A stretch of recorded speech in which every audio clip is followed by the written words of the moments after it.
बिस्मिल्लाहिर्रहमानिर्रहीम। अस्सलाम वालेकुम। आज हम करेंगे फिज़िक्स क्लास 9 का चैप्टर 1 है फिज़िकल क्वांटिटीज़ एंड मेजरमेंट्स। आज हम इस चैप्टर का सेक्शन बी स्ट्रक्चर्ड क्वेश्चन करेंगे। क्वेश्चन नंबर 1 है, कॉलम ए में हमें कुछ एक्शंस गिवन है और कॉलम बी के अंदर हमें ब्रांचेस बतानी है। ठीक है, हमें उन्होंने कुछ एक्शंस दे दिए। इन एक्शंस को पहचान के हमें बताना है कि इनका ताल्लुक फिज़िक्स की कौन सी ब्रांच से हो सकता है। तो सबसे पहला हमारे पास जो इन्होंने एक्शन दिया है वो है कुकिंग बारबेक्यू। जब आप बारबेक्यू कर रहे होते हैं तो उसके अंदर कौन सी फिजिक्स जो है आप ऑब्जर्व करते हैं। जब आप बारबेक्यू करते हैं उसमें से हीट निकलती है ना, वहाँ पे टेम्परेचर हाई हो जाता है, उसमें से हीट निकलती है, तो वो फिजिक्स की ब्रांच आएगी थर्मोडायनामिक्स। एक्शन 2 है टर्निंग द बल्ब ऑन। जब हम बल्ब ऑन करते हैं इसका ताल्लुक कौन फिजिक्स की कौन सी ब्रांच से होता है, इसका ताल्लुक होता है इलेक्ट्रिसिटी से। इसका आंसर हम लिखेंगे इलेक्ट्रिसिटी। थर्ड है राइडिंग अ बाइसाइकिल, तो इसका ताल्लुक आता है फिजिक्स की ब्रांच मैकेनिक्स से, क्योंकि मैकेनिक्स के अंदर हम मूवमेंट, लॉज ऑफ मोशंस वगैरह स्टडी करते हैं। नंबर 4 है लुकिंग फॉर जाइंट गैलेक्सीज। बड़ी बड़ी गैलेक्सीज जब हमें नज़र आती हैं, इसकी स्टडी कहाँ पे की जाती है, इसकी स्टडी होती है एस्ट्रोफिजिक्स के अंदर। Astrophysics, ASTROPHYSICS, astrophysics. और इससे पहले जो राइडिंग अ बाइसिकल था इसका था मैकेनिक्स। मैकेनिक्स के अंदर जो स्पेलिंग है वो है MECHANICS, मैकेनिक्स। मैंने ये पेंसिल से लिखा हुआ है ना, इसलिए आपको नज़र नहीं आ रहा होगा, इसीलिए मैं आपको स्पेलिंग्स बता रही हूँ। नंबर 5 है प्रोड्यूसिंग अ लाउड साउंड। तेज़ आवाज़ आप सुनते हैं, फिजिक्स में उसका ताल्लुक होता है साउंड, SOUND, साउंड से। नंबर 6 है डिस्क्राइबिंग एन एटम। जब किसी एटम को डिस्क्राइब किया जाता है तो उसका फिजिक्स की कौन सी ब्रांच से ताल्लुक होता है, उसका ताल्लुक होता है एटॉमिक फिजिक्स से। ATOMIC, एटॉमिक, और फिजिक्स PHYSICS, फिजिक्स। नंबर 7 है ऑब्टेनिंग एनर्जी फ्रॉम अर्थ, अर्थ से एनर्जी हासिल करना। इसका आंसर हम लिखेंगे जियोफिजिक्स, क्योंकि हम जियोफिजिक्स के अंदर अर्थ का इंटरनल स्ट्रक्चर स्टडी करते हैं। हमारा क्वेश्चन नंबर 1 कंप्लीट हो गया।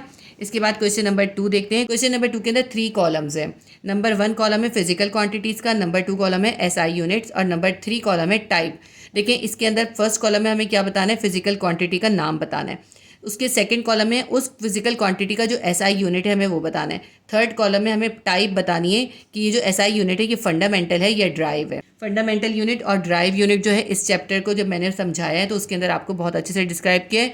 अगर आपको ये फंडामेंटल और ड्राइव यूनिट समझने हो तो आप इसकी प्रीवियस वीडियो देख लीजिएगा। जो मेरी प्रीवियस वीडियोज़ हैं उसके अंदर मैंने इस चैप्टर के तमाम इंपॉर्टेंट टॉपिक्स बहुत अच्छी तरह समझाए हुए हैं।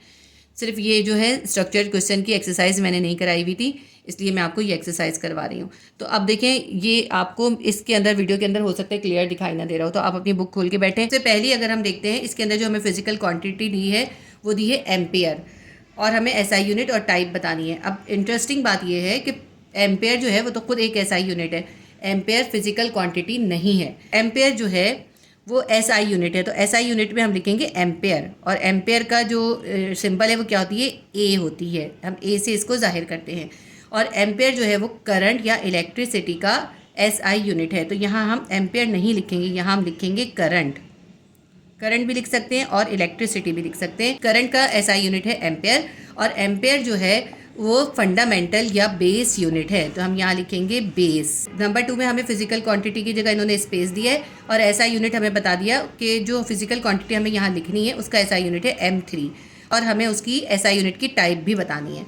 तो M3 जो है यानी मीटर क्यूब, मीटर क्यूब जो है वो वॉल्यूम का SI यूनिट होता है, तो हम फिजिकल क्वांटिटी में लिखेंगे वॉल्यूम। फिर SI यूनिट आ गया वॉल्यूम का M क्यूब, और ये जो है ये ड्राइव्ड यूनिट है, हम यहाँ पे लिखेंगे ड्राइव्ड यूनिट। इसके बाद थर्ड देखते हैं। थर्ड में हमें फिजिकल क्वांटिटी बतानी है, SI यूनिट हमें दे दिया है सेकंड, और हमें ये बता दिया कि ये जो SI यूनिट है ये बेस है यानी फंडामेंटल है। सेकंड जो है वो टाइम का SI यूनिट होता है, तो हम फिजिकल क्वांटिटी में लिखेंगे टाइम।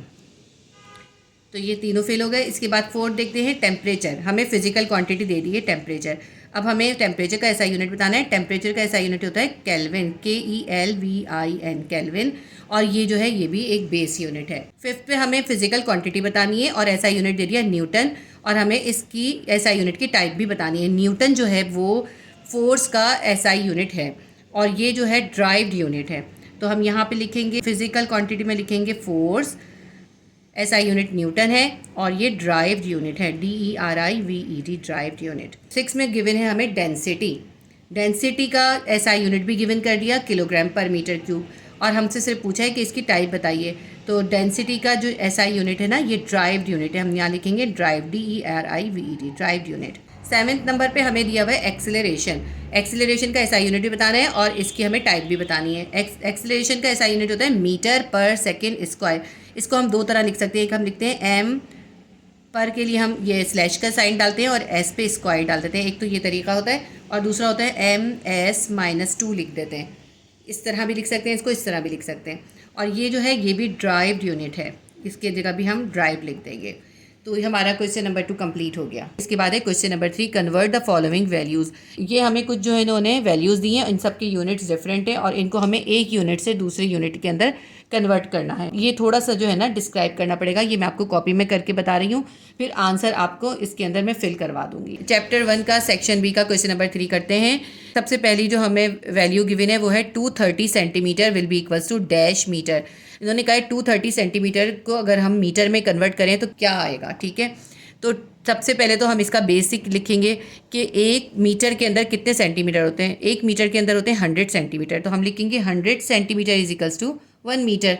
और हमें कितने सेंटीमीटर का निकालना है, 230 सेंटीमीटर का निकालना है। 230 सेंटीमीटर कितने मीटर के बराबर हो जाएंगे, हम 230 को इस 100 से डिवाइड कर देंगे, 230 डिवाइडेड बाय 100।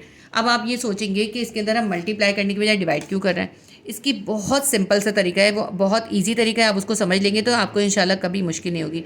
देखिए सेंटीमीटर छोटा होता है, मीटर बड़ा होता है। जब भी हमें छोटे से बड़े में जाना होता है तो हम हमेशा डिवाइड करते हैं, लेकिन जब हमें बड़ी वैल्यू से छोटी वैल्यू में आना होता है तो हम मल्टीप्लाई करते हैं।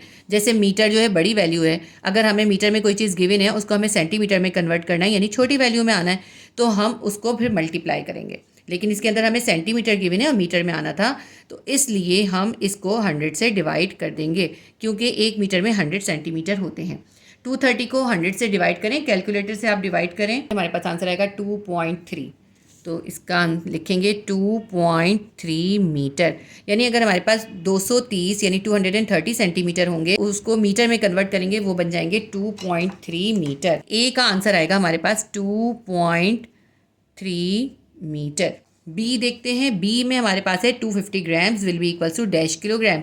250 ग्राम हमें दे दिए, उसको किलोग्राम में कन्वर्ट करना है। ग्राम जो होता है छोटा होता है और छोटे से बड़े में जाना है, इसका मतलब है इसके अंदर हम डिवाइड करेंगे। सबसे पहले तो हम इसका यूनिट लिखते हैं, 1 किलोग्राम इज इक्वल्स टू 1000 ग्राम, यानी 1 किलोग्राम के अंदर हमारे पास 1000 ग्राम होते हैं। तो अगर हमें 250 ग्राम को किलोग्राम में कन्वर्ट करना है तो हम क्या करेंगे, इस 250 को 1000 से डिवाइड कर देंगे। जब आप 250 को 1000 से डिवाइड करेंगे आपके पास आंसर आएगा 0.25, और ये क्या बन गया, ये बन गया ग्राम से किलोग्राम। अगर हमारे पास 250 ग्राम्स हैं, उसको हम किलोग्राम में कन्वर्ट करते हैं तो हमारे पास हो जाएंगे वो 0.25 किलोग्राम। इसके बी में हमारे पास आंसर आएगा 0.25 किलोग्राम। सी देखते हैं, 0.5 second will be equals to dash millisecond. 0.5 second के अंदर कितने मिली सेकेंड होंगे, तो हम सबसे पहले इसका यूनिट लिखते हैं, 1 second will be equals to 1000 millisecond. अगर 1 सेकेंड है हमारे पास, उसके अंदर 1000 मिली सेकेंड होते हैं। तो 0.5 अगर हमारे पास सेकेंड है, यानी आधा सेकेंड हुआ ना, तो इसके अंदर कितने मिली सेकेंड होंगे, 0.5 को हम मल्टीप्लाई करेंगे 1000 से। जब हम 0.5 को 1000 से मल्टीप्लाई करेंगे हमारे पास आंसर आएगा 500 मिली सेकेंड, यानी आधे सेकेंड के अंदर 500 मिली सेकेंड होते हैं। तो आंसर क्या लिखेंगे हम यहाँ पे, 500 मिली सेकेंड। डी देखते हैं, 0.8 metre will be equals to dash millimetre. 0.8 metre के अंदर कितने मिलीमीटर होंगे, 1 metre is equals to 1000 millimetre. 1 metre के अंदर होते हैं 1000 मिलीमीटर। 0.8 मीटर के अंदर कितने होंगे, क्योंकि मीटर बड़ा है और हमें कन्वर्ट करना है छोटी वैल्यू में, मिलीमीटर के अंदर। जब भी बड़े से हमें छोटे में कन्वर्ट करना होता है हम हमेशा मल्टीप्लाई करते हैं। तो हमने बताया कि 1 मीटर के अंदर तो 1000 मिलीमीटर है, तो 0.8 मीटर के अंदर कितने मिलीमीटर होंगे, हम करेंगे 0.8 मल्टीप्लाई बाय 1000। 0.8 को 1000 से मल्टीप्लाई करेंगे, हमारे पास आ जाएगा 800 मिलीमीटर। तो आंसर आएगा हमारे पास 800 मिलीमीटर, 800 मिलीमीटर। इसके बाद ई देखते हैं, 350 millisecond will be equals to dash second. अब ये हमें मिली सेकेंड गिवन है और हमें सेकेंड में कन्वर्ट करना है। मिली सेकेंड जो है वो छोटे होते हैं, सेकेंड बड़ा होता है, छोटे से बड़े में जाना है। जब भी छोटे से बड़े में जाना होता है हमेशा डिवाइड करते हैं। सबसे पहले हम लिखेंगे unit, 1 second is equals to 1000 millisecond. 1 second में 1000 मिली सेकेंड है। 350 मिली सेकेंड कितने सेकेंड के अंदर होंगे, 350 को 1000 से डिवाइड कर देंगे, हमारे पास आ जाएगा 0.35 सेकेंड। ये हमारे पास इसका आंसर आ गया, 0.35 सेकेंड इसका आंसर हो गया। एफ देखते हैं, 1.2 kilogram will be equals to dash gram. 1.2 kilogram के अंदर कितने ग्राम होते हैं। अब ये किलोग्राम से आपने जाना है ग्राम में, किलोग्राम बड़ा होता है, ग्राम छोटा होता है। बड़े से छोटे में जाना है, इसका मतलब है इसके अंदर हम करेंगे मल्टीप्लाई। पहले यूनिट देखते हैं, 1 kilogram is equals to 1000 gram. 1 kilogram में होते हैं 1000 ग्राम। तो 1.2 किलोग्राम में कितने होंगे, 1.2 मल्टीप्लाई बाय 1000। 1.2 को 1000 से मल्टीप्लाई करें, हमारे पास आंसर आएगा 1200 ग्राम्स। तो इसका एफ का हमारे पास आंसर आ गया 1200 ग्राम्स। देखिए मैंने सारी ब्लैंक्स आपको यहाँ पे फिल करके भी दिखा दी, सॉल्व करके भी दिखा दी। दोबारा से इस क्वेश्चन को रीड करके मैं आपको इसको फिल करवा देती हूँ। क्वेश्चन नंबर 3 में कन्वर्ट द फॉलोइंग वैल्यूज़, आपने वैल्यूज़ को कन्वर्ट करना है। ए है 230 centimetre will be equals to dash metre, इसके अंदर आंसर आएगा 2.3 मीटर। बी है 250 gram will be equals to dash kilogram, इसके अंदर आंसर आएगा 0.25 किलोग्राम।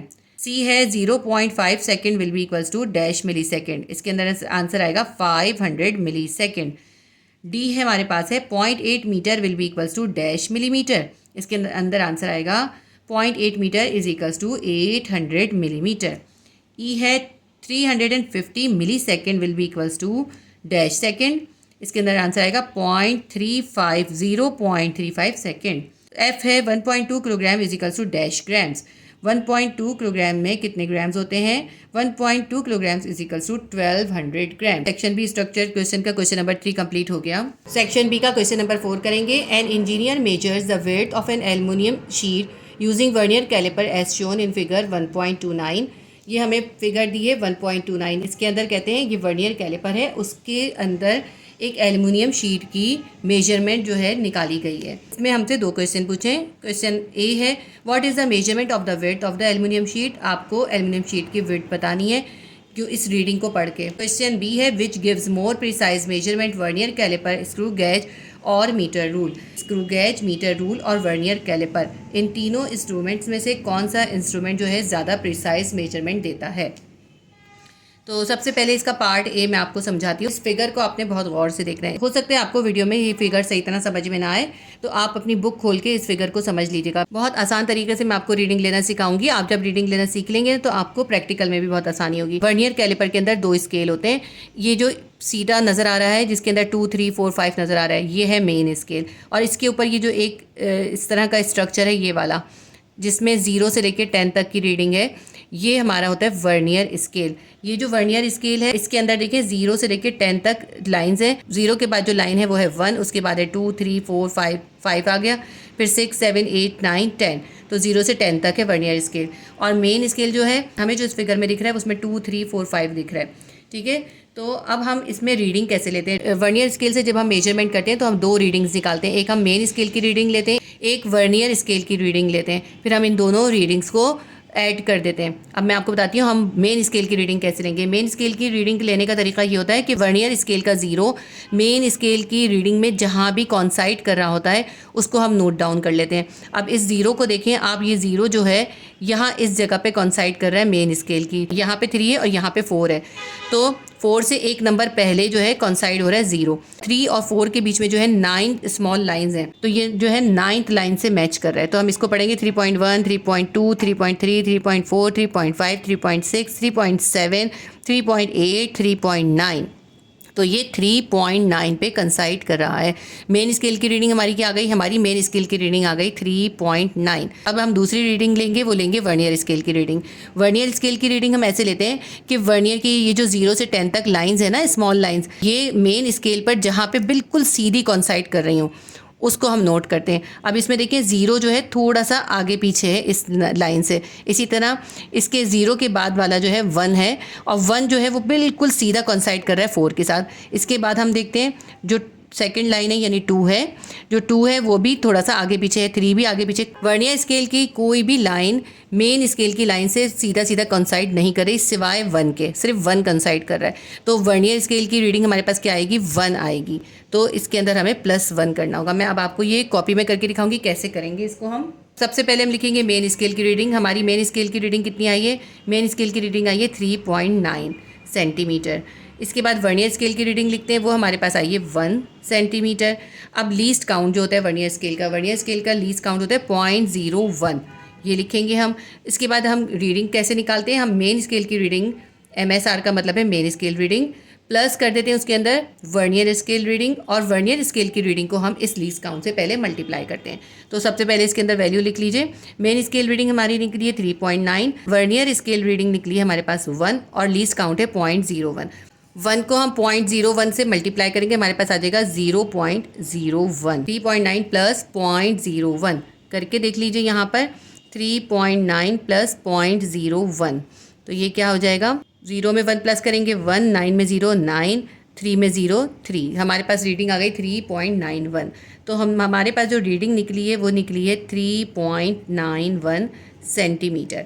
तो ये हमारा क्वेश्चन यहाँ पे सॉल्व हो गया। क्वेश्चन नंबर 4 के पार्ट ए का आंसर हमारे पास आया है 3.91 सेंटीमीटर, ये इसका आंसर है। पार्ट बी हमारे पास था which gives more precise measurement, vernier calliper, screw gauge और मीटर रूल। इन तीनों मेजरमेंट के इंस्ट्रूमेंट्स में से कौन सा है जो प्रिसाइज वैल्यू देता है। प्रिसाइज का मतलब होता है ज़्यादा क्लोज वैल्यू देता है। इसको भी मैं आपको समझाती हूँ। देखें, वर्नियर कैलिपर का लीस्ट काउंट होता है 0.01। 0.01 का मतलब है किसी भी चीज़ का जो 1/100 पार्ट होता है उसको भी हम इसके अंदर मेजर कर सकते हैं। स्क्रू गेज का लीस्ट काउंट होता है 0.001, यानी किसी भी चीज़ का जो होता है उसका 1000 पार्ट भी इसके जरिए मेजर किया जा सकता है। मीटर रूल का लीस्ट काउंट होता है 0.1, यानी किसी भी चीज़ का 1/10 हिस्सा जो है इसके जरिए मेजर करते हैं। तो सबसे ज़्यादा लीस्ट काउंट जो है वो स्क्रू गेज का है। तो स्क्रू गेज जो होता है वो इंस्ट्रूमेंट है जिसके ज़रिए हम सबसे ज़्यादा प्रिसाइज वैल्यू हासिल कर सकते हैं, क्योंकि इसका लीस्ट काउंट 0.001 है। तो इसका आंसर हम यही लिखेंगे, screw gauge is the instrument which gives more precise value because its least count is 0.001, while vernier caliper's least count is 0.01 and the least count of meter rule is 0.1. So the screw gauge gives the most precise value. ये इसका answer हो जाएगा। Question number 4 complete हो गया। अब देखते हैं question number 5।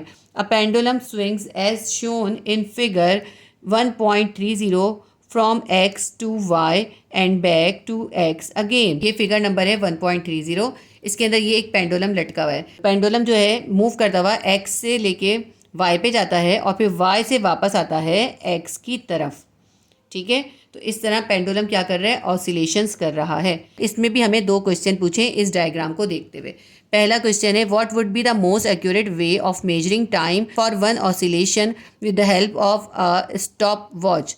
तो अगर आपको एक ऑसिलेशन का एक्यूरेट टाइम फाइंड करना है स्टॉप वॉच के ज़रिए, तो आप एक ऑसिलेशन का जो टाइम है वो स्टॉप वॉच के ज़रिए कैसे मालूम करेंगे। ऑप्शन ए है record time for 10 oscillation and multiply by 10। पहले आप 10 ऑसिलेशन का टाइम नोट करेंगे और उसको 10 से मल्टीप्लाई कर देंगे। फिर ऑप्शन बी है record time for 10 oscillation and divided by 10। पहले आप जो है 10 ऑसिलेशंस का टाइम नोट डाउन करेंगे स्टॉप वॉच के ज़रिए और फिर जो टोटल टाइम आएगा 10 ऑसिलेशन का उसको 10 से डिवाइड कर देंगे। ऑप्शन सी है रिकॉर्ड टाइम फॉर 1 ऑसिलेशन, एक ऑसिलेशन का टाइम आप रिकॉर्ड करेंगे। ऑप्शन डी है record time for x to y and double it. तो पहले आप x से y तक का टाइम नोट करेंगे और उसको डबल कर देंगे। तो इसके अंदर हम आंसर लगाएंगे option B record time for 10 oscillations and divide by 10। Pendulum के एक ऑसिलेशन का एक्यूरेट टाइम मालूम करने का तरीका ये होता है कि हम उसके लिए 10 ऑसिलेशंस का टाइम स्टॉप वॉच में नोट करते हैं और उस टोटल टाइम को हम 10 से डिवाइड कर देते हैं। तो इससे हमें एक ऑसिलेशन का एक्यूरेट टाइम जो है मालूम हो जाता है। क्वेश्चन नंबर 5 का पार्ट 2 है suggest an instrument for measuring time period more accurately. Time period measure करने के लिए सबसे ज़्यादा एक्यूरेट इंस्ट्रूमेंट हमें बताना है। तो इसके लिए बहुत सारे इंस्ट्रूमेंट यूज़ होते हैं। पेंडुलम भी यूज़ होता है, एटॉमिक वॉच है, स्टॉप वॉच है, इसके अलावा और भी बहुत से इंस्ट्रूमेंट यूज़ होते हैं। सबसे ज़्यादा मोस्ट एक्यूरेट जो होता है वो एटॉमिक वॉच होता है, लेकिन सबसे ज़्यादा मोस्ट कॉमनली जो इंस्ट्रूमेंट यूज़ किया जाता है वो किया जाता है स्टॉप वॉच। तो इसके अंदर हम आंसर लिखेंगे stopwatch is use to measure the time period accurately. इसके बाद नेक्स्ट है हमारे पास प्रीफिक्सेस। क्वेश्चन नंबर 6 है right the correct prefix of notion. ये हमें कुछ वैल्यूज़ दिए हैं, इसके हमें प्रीफिक्सेस बताने हैं। तो ये मैं आपको कॉपी में सॉल्व करके बताऊंगी। सबसे पहला जो हमारे पास है ए हमें गिवन है 75,000 मीटर और हमें जब इसको कन्वर्ट करना है तो हमें 750 के बाद इसके आगे हमें साइंटिफिक नोटेशन बनाना है। देखिए ये जो 751230 है ना, इसके अंदर पॉइंट किधर है, इसका पॉइंट इधर है। तो इसका पॉइंट उठा के हम कहाँ पे लाएंगे 750 के बाद, क्योंकि इन्होंने हमें 750 गिवन किया है, हम कहाँ लाएंगे 750 के बाद। तो अब ये देखिए ये पॉइंट इधर से 750 के बाद आ गया, तो अब ये क्या बन गया 750 मल्टीप्लाई बाय 10 की पावर कितनी आ जाएगी, जितने डिजिट हम पीछे लेके गएंगे उतनी 10 की पावर आती है, और पीछे लेके जाते हैं तो 10 की पावर प्लस आती है, आगे लेके जाते हैं तो 10 की पावर माइनस आती है। तो इस पॉइंट को हम 2 डिजिट पीछे लेके गए तो इसके ऊपर 10 की पावर आ जाएगी +2। ठीक है, ये तो कन्वर्ट हो गया, लेकिन इसका प्रीफिक्स कैसे बनना है, पहले मैं तमाम कन्वर्ट करूंगी, फिर मैं आपको इसके प्रीफिक्सेस एक साथ ही बताऊंगी। इसके बाद हमारे पास b है 1/1000 सेकेंड, और इसको आपने कन्वर्ट करना है 1 के साथ। तो 1/1000 का मतलब क्या हुआ, 1/1000 का मतलब है कि आपका ये जो 1 है ना, ये 10 की पावर 3 से डिवाइड हो रहा है। ठीक है, 10 की पावर 3, तो इसको हम किस तरह लिख सकते हैं, हम इसको इस तरह भी लिख सकते हैं 1 मल्टीप्लाई बाय 10 की पावर -3। 10 की पावर 3 जो है इससे डिवाइड हो रहा है, इसको हम ऊपर ले गए तो ये +3 से -3 हो गया। इसका साइंटिफिक नोटेशन बन गया 1 × 10 की पावर -3। अब 10 की पावर -3 का प्रीफिक्स क्या होता है ये हम आगे बताएंगे। इसके बाद सी देखते हैं, 1 को डिवाइड करें 1 मिलियन से, तो इसके अंदर आप 0 देखें, इसके अंदर 6 जीरो हैं हमारे पास, तो हम इसको इस तरह लिख सकते हैं 1 डिवाइडेड बाय 10 की पावर 6। ठीक है ना, ऐसे लिख सकते हैं ना। तो इसको हम जो है साइंटिफिक नोटेशन में कैसे लिखेंगे 1 मल्टीप्लाई बाय, क्योंकि 10 की पावर 6 डिवाइड हो रहा है तो यहाँ पे क्या आ जाएगा 10 की पावर -6।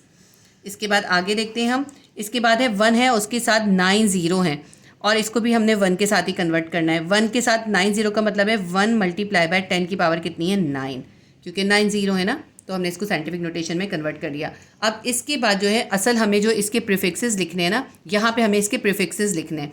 ये मैं आपको बताती हूँ कैसे लिखेंगे हम। आपकी बुक में पेज नंबर 16 के ऊपर ये प्रीफिक्सेस हैं, SI प्रीफिक्सेस। अब हमने जो जो साइंटिफिक नोटेशन निकाले हैं उनके प्रीफिक्सेस इसके अंदर हम देखेंगे। एक हमारा था 10 की पावर +2, जो 10 की पावर +2 है वो यहाँ पर है, ये रहा 10 की पावर +2। ये क्या है, इसको इसका प्रीफिक्स क्या है, इसका प्रीफिक्स है हेक्टो, तो 10 की पावर +2 की जगह हम लिख देंगे हेक्टो। सेकंड हमारा निकला था 10 की पावर -3। 10 की पावर -3 जो है यहाँ पर है हमारे पास, 10 की पावर -3 का क्या है मिली, तो हम क्या लिखेंगे वहाँ पे, उस जगह पे हम प्रीफिक्स लिखेंगे मिली। इसके बाद हमने नेक्स्ट निकाला था 10 की पावर -6। 10 की पावर -6 जो है वो ये है, 10 की पावर -6 का प्रीफिक्स है माइक्रो, तो उसकी जगह हम माइक्रो लिख देंगे। लास्ट हमारा निकला था 10 की पावर +9, तो 10 की पावर +9 देखिए नीचे सारे माइनस वाले हैं, ऊपर प्लस वाले हैं। 10 की पावर +9 यहाँ पर हमारे पास है, ये रहा 10 की पावर +9। 10 की पावर +9 का है गीगा, हम एक्सप्रेस करते हैं कैपिटल G से। तो ये हमारे सारे प्रीफिक्सेस आ गए, बुक से मैंने आपको समझा दिया, अब हम ये लिख लेते हैं। तो 750 के साथ जो है 10 की पावर 2 मल्टीप्लाई हो रहा है, 10 की पावर +2 होती है, तो इसका प्रीफिक्स क्या होता है, इसका प्रीफिक्सेस होता है हेक्टो। तो हेक्टो को हम H से जाहिर करते हैं, यहाँ पे हम हेक्टो भी लिख सकते हैं और इसका सिंबल भी लिख सकते हैं। सिंबल क्या होगा, h। ये मैंने सिंबल भी लिख दिया और इसके साथ ही इसकी प्रीफिक्स भी लिख दिया। यहाँ पे हमारा साइंटिफिक नोटेशन था 10 की पावर -3। 10 की पावर -3 था हमारे पास मिली, तो हम यहाँ पे लिख देंगे 1 मिली, MILLI मिली, और इसका जो इसका सिंबल है m। इसके बाद हमारे पास था 10 की पावर -6। 10 की पावर -6 का हमारे पास था माइक्रो, तो हम यहाँ लिख देते हैं माइक्रो। माइक्रो का जो सिंबल है वो है इस तरह से हम बनाते हैं म्यू का साइन। इसके बाद लास्ट है हमारे पास 10 की पावर 9। 10 की पावर 9 होता है गीगा, GIGA, सिंबल होता है इसका कैपिटल G। तो इस तरह से ये हमारी ब्लैंक फिल होंगी। ये मैंने आपको समझा दिया, अब हम जल्दी जल्दी बुक में फिल कर लेते हैं। 750 के साथ हमारे पास आएगा हेक्टो या h, और सेकंड वाले के अंदर देखें, इसके अंदर जो है ना उन्होंने 2 गलती से दिया हुआ है। सेकंड वाले के अंदर आप ये देखें, ये 2/1000 दिया हुआ है, 2/1000 नहीं आएगा, ये है 1/1000, इसको करेक्ट कर लीजिएगा। तो 1/1000 सेकंड का जो प्रीफिक्स निकला था 1 के साथ प्रीफिक्स आएगा मिली। सॉरी, यहाँ पे सिर्फ m लिखना था, यहाँ पे सिर्फ m लिख लें। और C में हमारे पास आएगा 10 की पावर, इसके अंदर है 10 की पावर -6, तो इसके अंदर हमारे पास आएगा माइक्रो, और माइक्रो को हम इस तरह एक्सप्रेस करते हैं। और D के अंदर जो है 10 की पावर +9 थी, 10 की पावर +9 होता है गीगा, और गीगा को हम लिखते हैं कैपिटल G। तो ये हमने इसके साथ इसके प्रीफिक्सेस लिख दिए। चाहे तो पूरा नाम भी लिख सकते हैं आप इसकी जगह पे, यहाँ हेक्टो लिख लें, यहाँ मिली लिख लें, या माइक्रो लिख लें, और यहाँ गीगा लिख लें। तो ये हमारा क्वेश्चन नंबर 6 कंप्लीट हो गया। क्वेश्चन नंबर 7 है हमारे पास, write values in standard and scientific notation.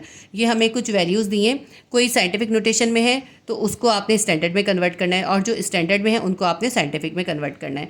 ये भी मैं आपको कॉपी में सॉल्व करवाऊंगी। क्वेश्चन नंबर 7 का ए है, radius of orbit of hydrogen atom R = 0.53 A0।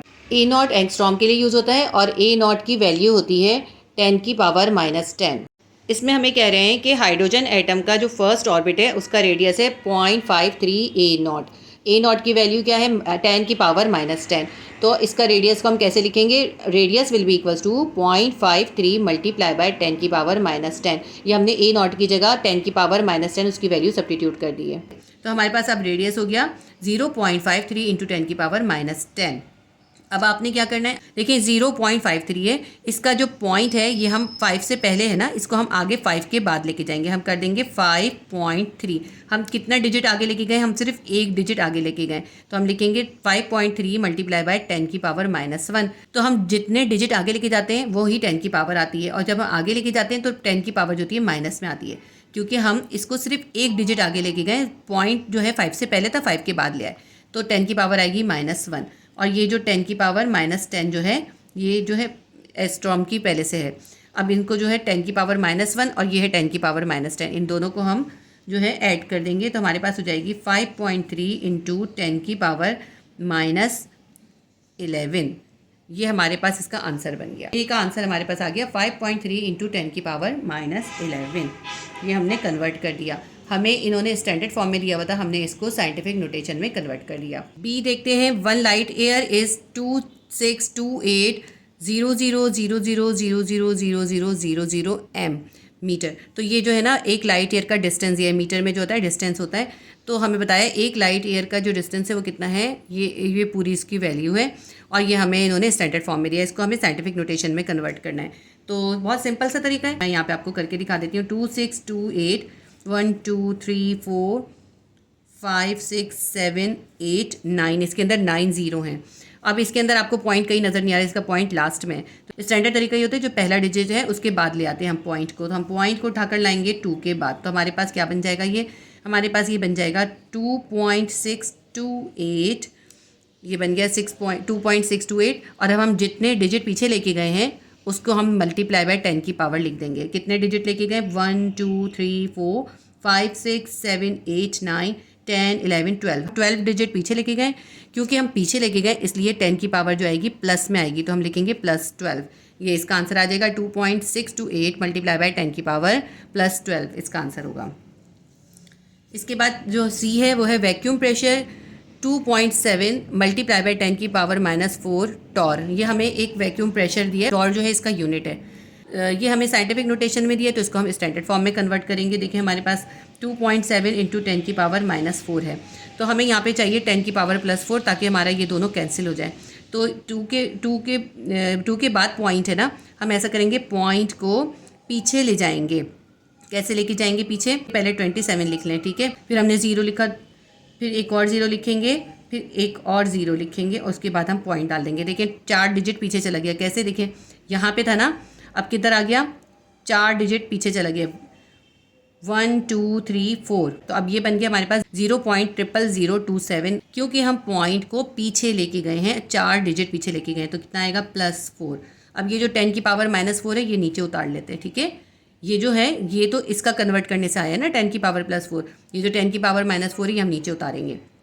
10 की पावर +4 और -4 कैंसिल, तो ये हमारा कन्वर्ट हो गया, हमारा बन गया 0.00027 टॉर। ये हमारा इसका आंसर हो गया। अब आप बुक के अंदर क्वेश्चन नंबर 7 के आंसर नोट डाउन कर लें। ए का आंसर आएगा 5.3 इंटू 10 की पावर -11, और बी का आंसर आएगा 2.6 इंटू 10 की पावर 12 m। सी का आंसर आएगा 0.00027 टॉर। क्वेश्चन नंबर 7 भी हमारा सॉल्व हो गया। क्वेश्चन नंबर 8 है, a wooden piece is made in different shape, take length L = radius R = 2 metre, calculate its volume as आ। इसमें इन्होंने हमसे कहा है कि हमारे पास एक वुड का पीस है और उसके जो है मुख्तलिफ शेप कटे हुए हैं, ठीक है। उसके मुख्तलिफ शेप काट लिए, कौन कौन से शेप काटे हैं वो ये सब गिवन है हमें A से लेके E तक, और उसकी जो लेंथ है ना उस पीस की वो है हमारे पास 2 मीटर, और रेडियस भी 2 मीटर है। लेंथ और रेडियस इक्वल हैं और दोनों कितने हैं, 2 मीटर हैं। तो हमें इन तमाम मुख्तलिफ शेप्स के अंदर वॉल्यूम कैलकुलेट करना है, जिसके अंदर हमें लेंथ और रेडियस दोनों 2 मीटर रखने हैं। हमें मुख्तलिफ इसके अंदर शेप दिए हैं। ए शेप है स्फीयर, बी है क्यूब, सी है सिलेंडर, डी है पिरामिड और ई है कोन, यहाँ पे जो है ना बाय मिस्टेक जो है दोबारा से सिलेंडर लिखा हुआ है, यहाँ पे कोन आएगा। तो ये क्वेश्चन भी मैं आपको कॉपी में करके दिखाऊंगी, बहुत आसानी से आपको समझ में आ जाएगा। सेक्शन बी का क्वेश्चन नंबर 8 करते हैं। हमें फाइंड करना है वॉल्यूम और हमें लेंथ गिवन है L 2 मीटर और रेडियस यानी स्मॉल r हमें गिवन है 2 मीटर। ये हमारा हो गया डेटा। सबसे पहला जो हमारा ए है, ए में हमें फाइंड करना है वॉल्यूम ऑफ स्फीयर। मैंने यहाँ पे 1 2 3 डाल दिया है, वरना किताब के अंदर ABC है, मैं यहाँ पे लिख देती हूँ, ठीक है। ये हम ए कर रहे हैं।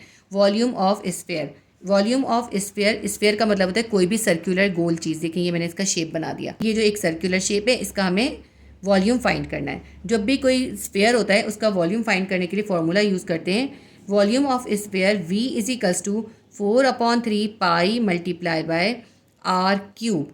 4/3 कांस्टेंट रहेगा और पाई की वैल्यू भी कांस्टेंट है। पाई की वैल्यू क्या होती है? पाई की वैल्यू होती है 3.1428 और कहीं कहीं ये 1427 भी होती है। ये इतना, इससे कुछ इतना खास फ़र्क पड़ता नहीं है। तो आप पाई की वैल्यू लिख लें। पाई है हमारे पास 3.1428 और फिर इसके बाद हमें इसको मल्टीप्लाई करना है आर क्यूब से। आर हमारे पास कितना है? आर है 2, यानी कि 2 के ऊपर क्यूब। तो हम 2 को 3 टाइम मल्टीप्लाई करेंगे। हम लिखते हैं 4/3 मल्टीप्लाई बाय 3.1428 और 2 का क्यूब कितना आ जाएगा? 2 2 ज़ा 4, 4 2 ज़ा 8 आ जाएगा। आप इन सबको ऊपर की वैल्यूज़ को मल्टीप्लाई करें और फिर उसको 3 से डिवाइड करें। 4 मल्टीप्लाई बाय 3.1428 मल्टीप्लाई बाय 8, क्योंकि हमने 2 का क्यूब कर दिया है। ये हमारे पास आंसर आ गया 100.5696। ऊपर हमारे पास मल्टीप्लाई करने से क्या आ गया? 100.5696। इसको हमने डिवाइड करना है किससे? इस 3 से। तो हम इसको डिवाइड करते हैं 3 से, तो हमारे पास आ गया 33.5232। ये इसका आंसर है। इसका वॉल्यूम हमारे पास निकला है, volume of sphere is equals to 33.5232। ये हमने वॉल्यूम ऑफ स्फीयर, किसी भी सर्कुलर शेप का वॉल्यूम फाइंड कर लिया। इसके बाद सेकंड है हमारे पास बी, हमारे पास जो गिवन है वो है वॉल्यूम ऑफ क्यूब। क्यूब का वॉल्यूम निकालने के लिए हम क्या करते हैं? जो भी उसका एक साइड की लेंथ होती है ना, उसको हम 3 टाइम मल्टीप्लाई कर देते हैं। क्या इसको लिख सकते हैं हम? V will be equals to S cube या L क्यूब। ये मैंने क्यूब की शक्ल बनाई है, देखिए क्यूब ऐसा होता है ना। इसकी ये लेंथ होती है, ये विड्थ होती है, ये हाइट होती है। क्योंकि इसके अंदर हमें एक ही चीज़ गिवन है, तो इस क्यूब के अंदर ये सब चीज़ें हो गई, सब L हो जाएगी। ये भी L होगा, ये भी L होगा और ये भी L हो जाएगा, ठीक है। कितना हो गया? L क्यूब हो गया। तो वॉल्यूम ऑफ क्यूब हम कैसे निकालेंगे? Volume of cube will be equals to S cube या L क्यूब करेंगे। तो V will be equals to L की वैल्यू क्या हमारे पास है? L की वैल्यू है 2, तो हम कर देंगे 2 क्यूब, यानी कि आप 2 को 3 टाइम मल्टीप्लाई करेंगे। थोड़ा सा ये ख़राब हो गया, मैं दोबारा लिख रही हूँ। 2 क्यूब यानी आप 2 को 3 टाइम मल्टीप्लाई कर दीजिए, तो आपके पास वॉल्यूम ऑफ क्यूब आ जाएगा। वॉल्यूम ऑफ क्यूब कितना आएगा? 2 2 ज़ा 4, 4 2 ज़ा 8 मीटर। ये देखिए कितना सिंपल सा था। तो इसके बाद हमारा जो सी है वो है वॉल्यूम ऑफ सिलेंडर। आपको सिलेंडर का वॉल्यूम मालूम करना है। देखिए सिलेंडर का शेप ऐसा होता है, ये लंबा सा होता है, ये जो इसकी लंबाई है ये L है।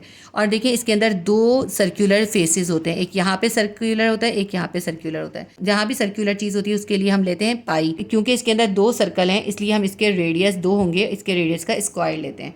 वॉल्यूम ऑफ सिलेंडर का फॉर्मूला है pi multiply by R square multiply by L। Pi की वैल्यू मैंने आपको बता दी 3.142 लिखेंगे हम, 1428 मल्टीप्लाई बाय आर। हमारे पास रेडियस कितना है? 2 है और इसमें 2 कितने बार है? 2 टाइम है, तो हम लिखेंगे 2 पे स्क्वायर। आप चाहें तो 2 को 2 बार लिख लें और उसको फिर आपने मल्टीप्लाई करना है लेंथ से। लेंथ कितनी है? लेंथ भी 2 है, तो इसको हम सिंप्लीफाई कर लेते हैं। 3.1428, ये 2 का स्क्वायर कितना हो जाएगा? 2 2 ज़ा 4 और फिर ये वाला 2। अब इन सबको मल्टीप्लाई कर लें, इन सबको हम आपस में मल्टीप्लाई करेंगे तो हमारे पास आंसर आएगा 25.1424 25.1424 मीटर। ये इसका वॉल्यूम निकल आया। अब इसके बाद डी हम निकालेंगे वॉल्यूम ऑफ पिरामिड। देखिए पिरामिड जो होता है ना वो इस तरह का होता है, थोड़ा सा ऐसे करके। तो ये जो इसकी होती है ये इसकी लेंथ या हाइट या h होती है। तो इसके अंदर हम इसको क्या लेंगे? ये हम लेंगे लेंथ L। अब इस पिरामिड के अंदर जो है एक लेंथ ये है, एक लेंथ ये है, एक लेंथ ये है। तो वॉल्यूम ऑफ पिरामिड का फॉर्मूला होता है volume of pyramid is equals 1/3 L multiply by L multiply by L। तो L 3 भी लिख सकते हैं और L मल्टीप्लाई बाय L भी लिख सकते हैं। तो इसका फॉर्मूला होता है 1/3L³। इसको हम सॉल्व करते हैं। Volume of pyramid will be equals to 1/3, ऐसे ही रहेगा। L की जगह क्या आ जाएगा, 2 के ऊपर क्यूब, या 2 को आप 3 टाइम लिख देंगे, 2 मल्टीप्लाई बाय 2, 2 2 ज़ा 4, 4 2 ज़ा 8, 8 डिवाइडेड बाय 3 करें, आपके पास आंसर आ जाएगा 2.66 m। अच्छा, यहाँ पे मैंने सब जगह m लिखा है, मैंने गलत किया। वॉल्यूम के साथ हमेशा क्या आता है, m³ आता है, तो हम यहाँ पे भी लिखेंगे m³, यहाँ पे भी लिखेंगे m³। वॉल्यूम का यूनिट होता है m³, तो यहाँ पे भी m³ आएगा, और ये जो हमने निकाला है ना volume is equals to 8m, इस पर भी क्यूब आएगा, और ये जो a वाला है इसमें भी यहाँ पे क्यूब आएगा। सही है, यहाँ पे भी क्यूब आ गया, यहाँ भी क्यूब आ गया, यहाँ भी क्यूब आ गया, और यहाँ भी क्यूब आ गया। इसके बाद जो लास्ट है वो है वॉल्यूम ऑफ कोन। कोन का देखें शेप ऐसा होता है, ऊपर से नोकीली होती है और नीचे से इसका एक सर्कल होता है। तो ये जो इसकी हाइट होती है इसको हम लेंथ ले लेंगे, और ये जो इसका सर्कुलर एरिया है वो r आ जाएगा, रेडियस। तो इसका फॉर्मूला क्या यूज़ होता है, वॉल्यूम ऑफ कोन का फॉर्मूला होता है हमारे पास 1/3 पाई r² मल्टीप्लाई बाय h कह लें, या फिर इसको l कह लें।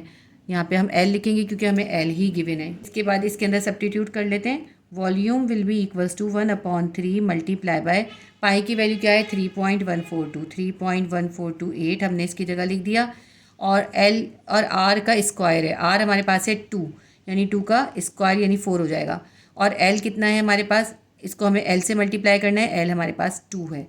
ये हमने सब वैल्यू सब्स्टिट्यूट कर दी।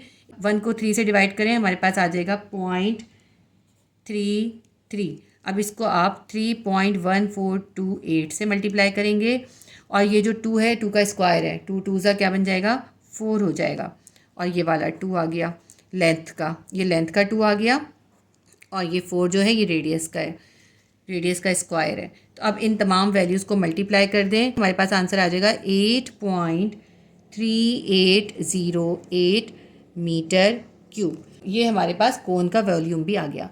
क्वेश्चन नंबर 8 के जो तमाम शेप्स थे ए से लेके ई तक, हमने तमाम शेप्स के वॉल्यूम फाइंड कर लिए। क्वेश्चन नंबर 8 हमारा कंप्लीट हो गया। सेक्शन बी स्ट्रक्चर्ड क्वेश्चन का क्वेश्चन नंबर 9 है, find the density of wood as a sphere and cube if the mass of wood is 1 kg, is there any change in density due to shape.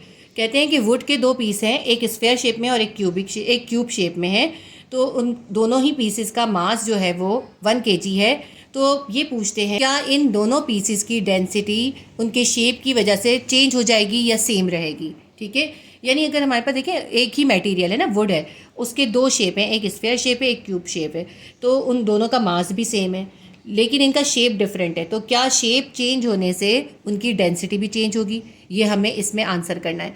Answer find करने के लिए हमें थोड़ा सा solution करना पड़ेगा, वो मैं आपको करके दिखाती हूँ। सबसे पहले ये समझ लें कि डेंसिटी क्या चीज़ है। It is the mass of a substance per unit volume. किसी भी सब्सटेंस के किसी मखसूस वॉल्यूम के अंदर जितना मास होता है वो उसकी डेंसिटी कहलाती है। Density is equals to mass divided by volume. जो उसका मास है उसको हम वॉल्यूम से डिवाइड करने, हमारे पास डेंसिटी आ जाती है।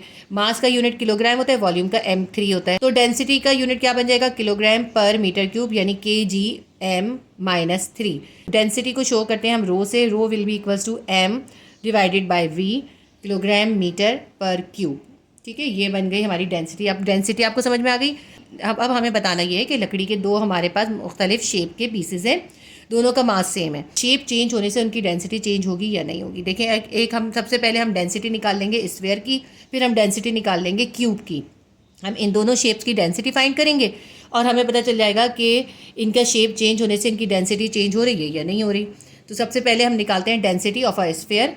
इसको हमने नाम दे दिया 1 का, रो 1। ये स्फीयर मैंने एक बनाया, थोड़ा सा ये टेढ़ा बनाया, लेकिन स्फीयर का मतलब है कोई भी सर्कुलर शेप जो होगा वो स्फीयर होगा।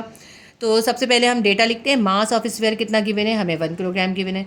वॉल्यूम ऑफ स्फीयर हमें कितना गिवन है, वॉल्यूम हम निकालते हैं 4/3 पाई r क्यूब से।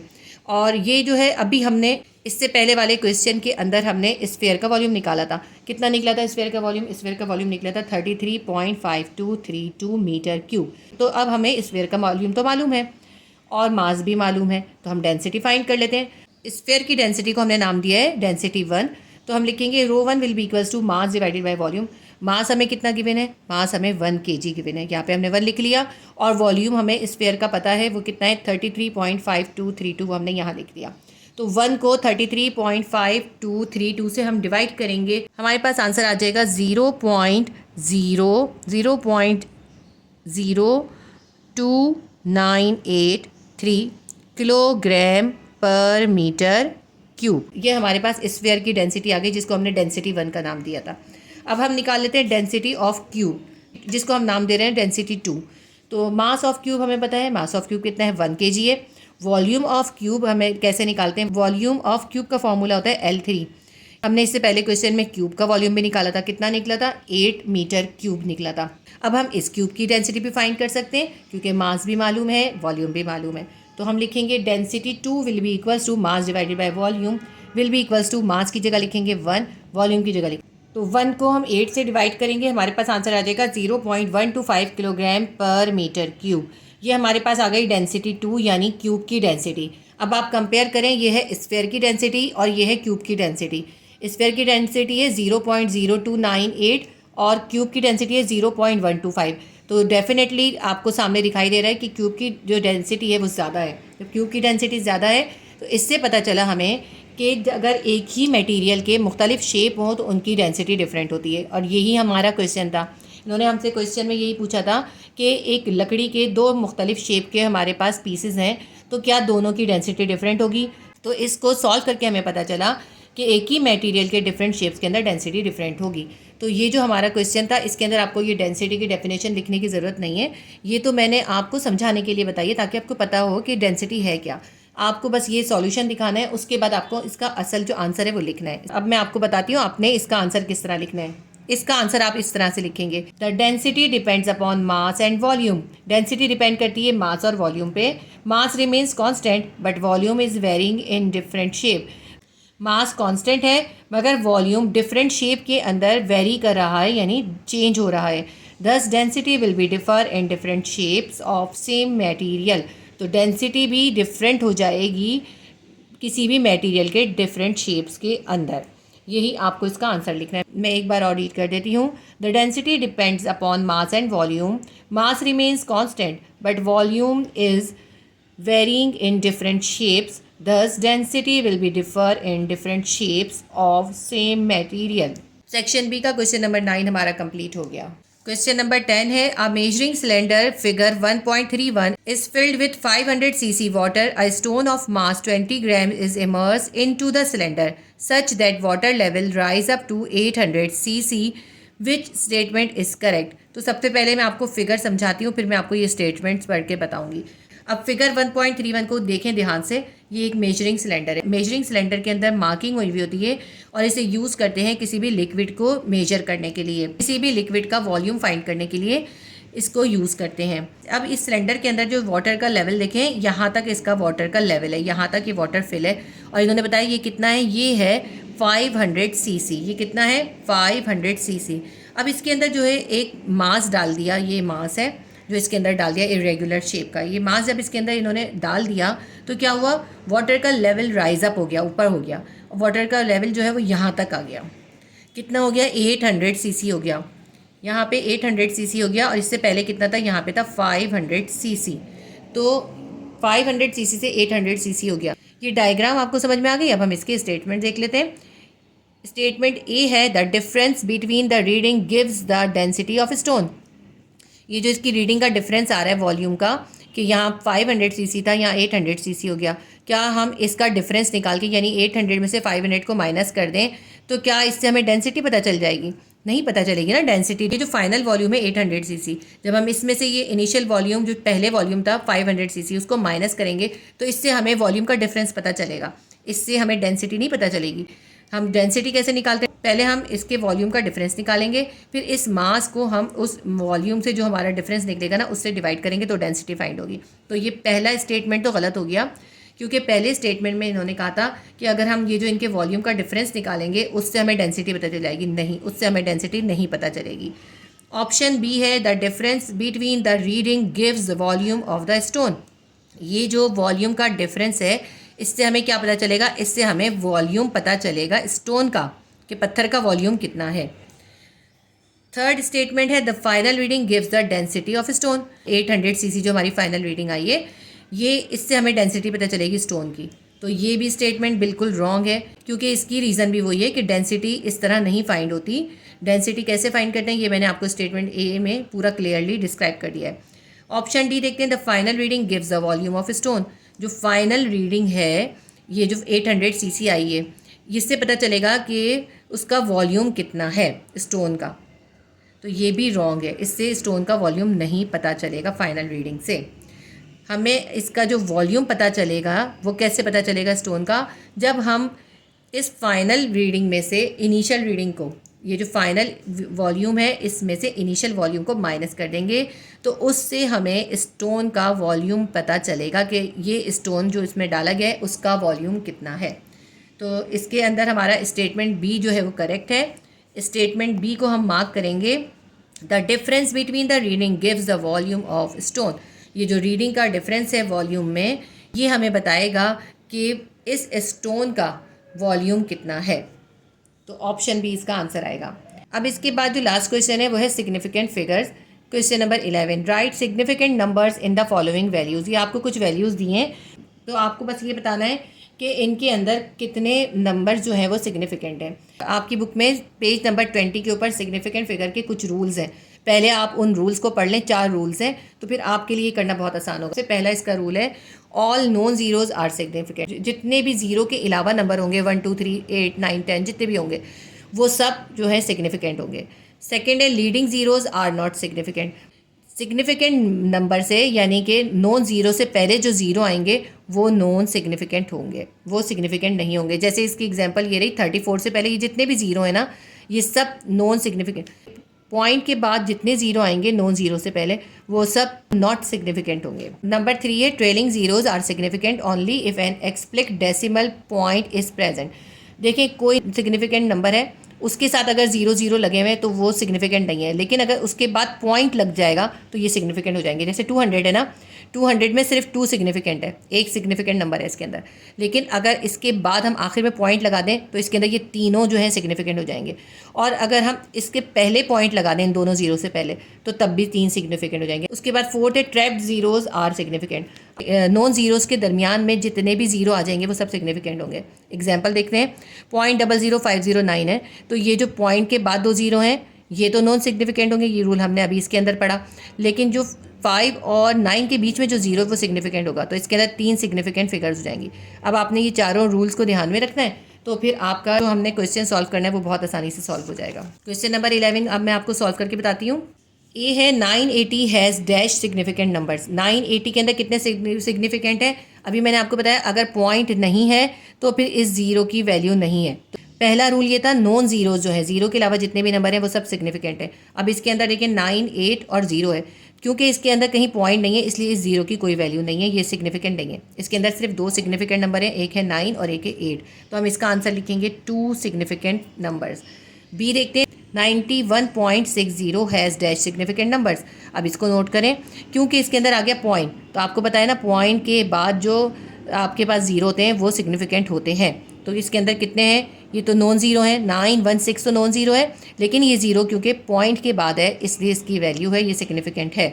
तो इसके अंदर ये चारों ही सिग्निफिकेंट है, तो हम क्या लिखेंगे 4 सिग्निफिकेंट नंबर, क्योंकि 916 तो नॉन ज़ीरो है और ये 0 पॉइंट के बाद आ रहा है इसलिए ये भी सिग्निफिकेंट है। इस तो बी के अंदर हैं 4 सिग्निफिकेंट नंबर्स। सी में देखते हैं हम, 1010.100 हैज़ डैश सिग्निफिकेंट नंबर। अब इसके अंदर आप देखें, इसके अंदर ट्रैप्ड जीरोज़ भी हैं। ज़ीरो के अलावा जो नंबर है ना नॉन ज़ीरोज़, उनके दरमियान में जो ज़ीरो आएंगे वो भी सिग्निफिकेंट होंगे। अब ये जो ज़ीरो है ये 1 के बीच में है तो ये भी सिग्निफिकेंट है। अब इस ज़ीरो के बाद पॉइंट है तो ये भी सिग्निफिकेंट है। अब इस पॉइंट के बाद 1 आ गया, ये एक नॉन ज़ीरो नंबर आ गया, नॉन ज़ीरो के बाद जितने ज़ीरो आएंगे वो भी सिग्निफिकेंट है। तो इसके अंदर सब के सब सिग्निफिकेंट हो गए। मैंने आपको रीजंस बता दी, हर ज़ीरो की रीज़न बता दी। उसी रीजंस को समझते हुए हम इसके अंदर लिखेंगे, इसके अंदर कितने हैं, इसके अंदर है 8 सिग्निफिकेंट नंबर। मैं एक बार और आपको बता देती हूँ कैसे हैं इसके अंदर 8, क्योंकि पॉइंट के बाद 1 आया है और 1 के बाद ये जो है 2 ज़ीरोज़ हैं और ये ट्रेलिंग ज़ीरोज़ हैं, यानी कि साथ साथ हैं। तो जब पॉइंट के बाद एक नॉन ज़ीरो के बाद ट्रेलिंग ज़ीरोज़ आते हैं तो वो भी सिग्निफिकेंट हो जाते हैं। तो ये जो तीनों हैं 0 0 और 1 ये तो सिग्निफिकेंट हो गए। अब ये जो ज़ीरो है ये पॉइंट, इसके बाद पॉइंट आया है इसलिए ये भी सिग्निफिकेंट हो गया। अब ये जो 2 ज़ीरोज़ हैं ये 2 1 के बीच में हैं, ये कौन से हैं, ये ट्रैप्ड ज़ीरोज़ हैं। तो ये भी सिग्निफिकेंट हो गए। अब फिर गिन लें 1 2 3 4 5 6 7 8, तो इसके अंदर ये जो आठों नंबर हैं, 8 के 8 सिग्निफिकेंट नंबर्स हैं। अब डी देखते हैं 0.0086। अभी जो आपने इसके अंदर सेकंड रूल समझा था, इसके अंदर वो रूल फॉलो हो रहा है, क्योंकि पॉइंट के बाद कोई नॉन ज़ीरो नहीं आया बल्कि डबल ज़ीरो आ गए, फिर उसके बाद जो है नॉन ज़ीरो नंबर है। तो आपके पास जब पॉइंट के बाद ज़ीरोज़ होते हैं वो सिग्निफिकेंट नहीं होते। अगर यहाँ पे 86 के बाद जो ज़ीरो आएंगे ना वो सिग्निफिकेंट होंगे। जैसे इसके अंदर 6 के बाद है, ये सिग्निफिकेंट है, या 1 के बाद है, ये सिग्निफिकेंट है। लेकिन पॉइंट के बाद अगर पहले ज़ीरो आ जाएं वो सिग्निफिकेंट नहीं होते। तो ये पॉइंट के बाद आपके पास 2 ज़ीरो आ गए, ये सिग्निफिकेंट नहीं है। और पॉइंट से पहले जो ज़ीरो होता है वो भी सिग्निफिकेंट नहीं होता। तो इसके अंदर सिर्फ 8 और 6 सिग्निफिकेंट है। तो हम क्या लिखेंगे, इसके अंदर 2 सिग्निफिकेंट नंबर्स हैं। हमारा क्वेश्चन नंबर 11 भी कंप्लीट हो गया। इसके साथ ही आपके चैप्टर 1 की सेक्शन बी की पूरी एक्सरसाइज मैंने आपको करा दी। 11 क्वेश्चन थे, पूरे 11 क्वेश्चन मैंने आपको सॉल्व करा दिए। उम्मीद करती हूँ आपके लिए हेल्पफुल रहेंगे। अगर ये वीडियो आपके लिए हेल्पफुल रही तो प्लीज़ वीडियो को लाइक कीजिएगा और शेयर कीजिएगा और सब्सक्राइब कर लीजिए अगर आपने सब्सक्राइब नहीं किया तो, क्योंकि इंशाल्लाह ताला मैं आपको इस बुक के तमाम चैप्टर्स की तमाम एक्सरसाइजेज सॉल्व करवाऊंगी। तो अगर आपने सब्सक्राइब नहीं किया तो सब्सक्राइब कर लें और बेल आइकन को क्लिक कर लें, ताकि जैसे ही मैं नई वीडियो अपलोड करूं तो आपको नोटिफिकेशन मिल जाए। अल्लाह हाफिज़।